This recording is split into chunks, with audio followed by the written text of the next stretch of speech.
childhood, and he likes peanut butter. An alligator stole my wallet. Binghamton screamed, "I'll see you at the court-martial." The trial was a farce. Parker acted as his own defense attorney, arguing that Sidney was a victim of circumstance. "I object, sir." Parker shouted at the judge, "You can't call Sidney stupid. Sticks and stones may break his bones, but names will never hurt him." Just as the judge was about to pass sentence, McHale and the boys burst into the courtroom. They weren't alone. They were hauling a very reluctant Sidney, who was clutching a canvas bag in his jaws. "Exhibit for the defense, sir," McHale announced. They coaxed Sidney to open his mouth with a peanut butter sandwich. Out fell the stolen parole, along with Binghamton's wallet. "My money!" Lieutenant Carpenter cried, identifying the marked bills Binghamton had used to try and trap McHale. The judge narrowed his eyes. "So it was a trap, Captain? You were trying to frame your own officers." Binghamton sputtered, looking at the alligator. Sidney let out a low hiss and snapped his jaws. Why me?" Binghamton moaned, collapsing into his chair. "Why is it always me?" Epilogue. The sun set over Teratupa.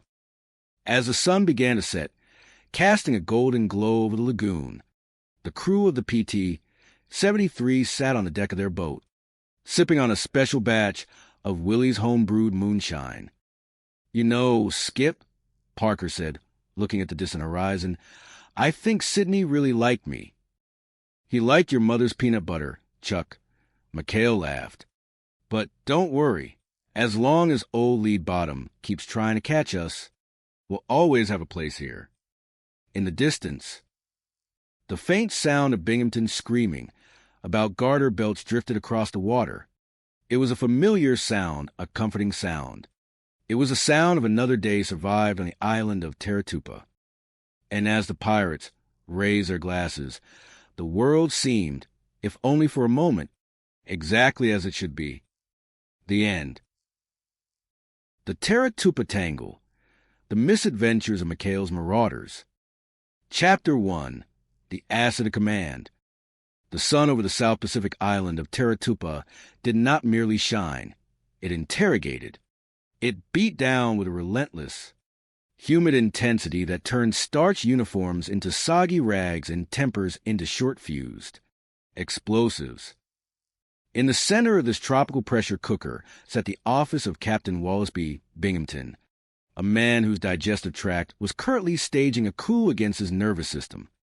"Garter belts," Binghamton screamed, his voice reaching a frequency that made the local seagulls reconsider their flight paths. "You are the supply officer here, Carpenter. If the nurses need garter belts, you snap to it. Shake a leg. Oh, you know what I mean." Lieutenant Elroy Carpenter, a man whose primary function in life was to serve as a human shield for Binghamton's tantrums, winced. "Yes, sir.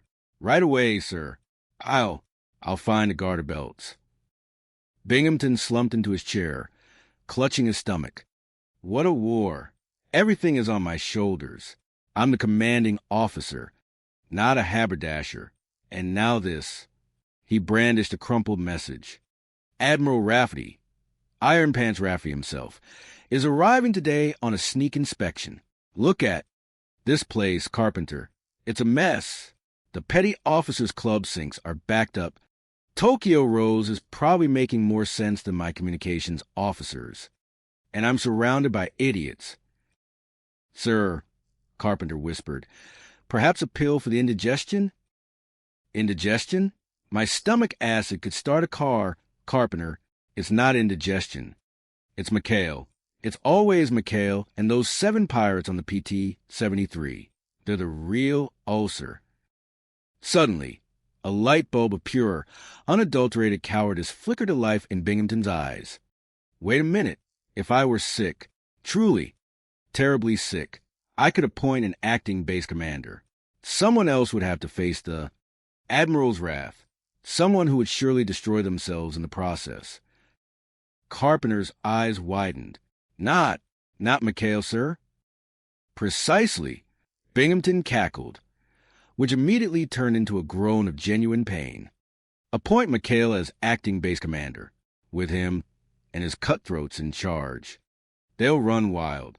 They'll turn the base into a Roman orgy right in front of Iron Pants. It's brilliant. Carpenter. Call the medic. Tell them I'm dying. Tell them I've got tropical whatever it is. And so the trap was set. Binghamton retreated to the infirmary, feigning a mystery illness that baffled science but delighted his ego. Chapter 2. The Acting Base Commander. Commander Quentin McHale was a man who viewed Navy regulations as polite suggestions, usually written in a language he didn't speak.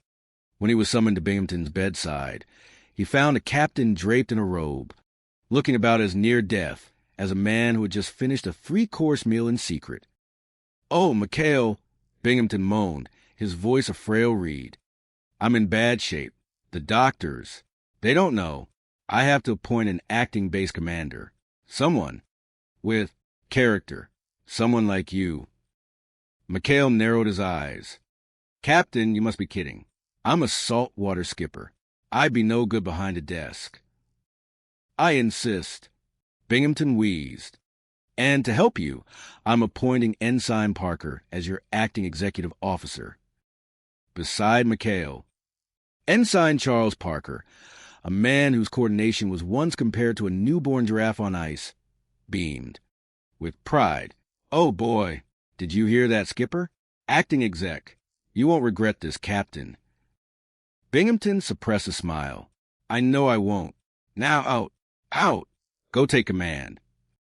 Within an hour, the headquarters of Teratupa had undergone a radical transformation. McHale sat behind the big desk, his feet up, while the crew of the PT-73 treated the office like a clubhouse. "Chief," McHale shouted into the phone, "the sinks are plugged? What do you want a get-well card? Get a plunger." "Skip," Gruber shouted, burst into the room. "The boys found a garter belts, but we've also got a scramble. The PT-73 is hot on the tail of A.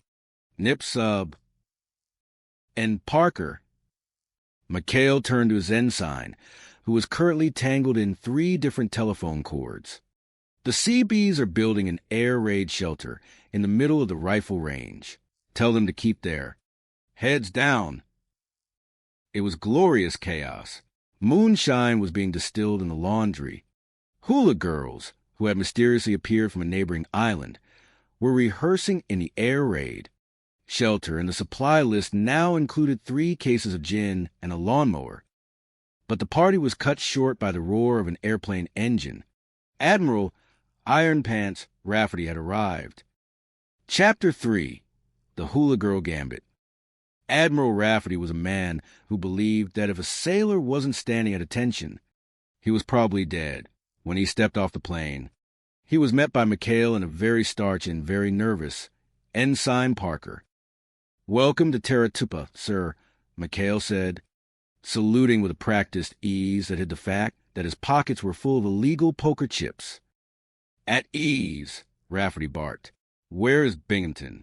I heard he was in the hospital."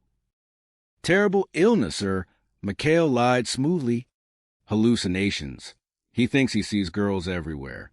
It's the combat fatigue." Meanwhile, back at the infirmary, Binghamton was vibrating with excitement. He had heard the Admiral's plane. Now, Carpenter, now we strike. We go to the Admiral and show him the mess McHale has made. The hula, girls, the gambling. It's perfect. But McHale was 3 steps ahead. As Binghamton and Carpenter rushed toward the air raid shelter to expose the orgy, they found nothing but a group of CBs digging a very deep hole. The hula girls had been relocated to the laundry and then to the closet in Binghamton's own office. When Binghamton burst into his office with the Admiral screaming, "Look in the closet. Look at the disgrace," he opened the door to find a nurse in a bathing suit. "Lieutenant Wilson?" Binghamton blinked. "What are you doing in my closet?"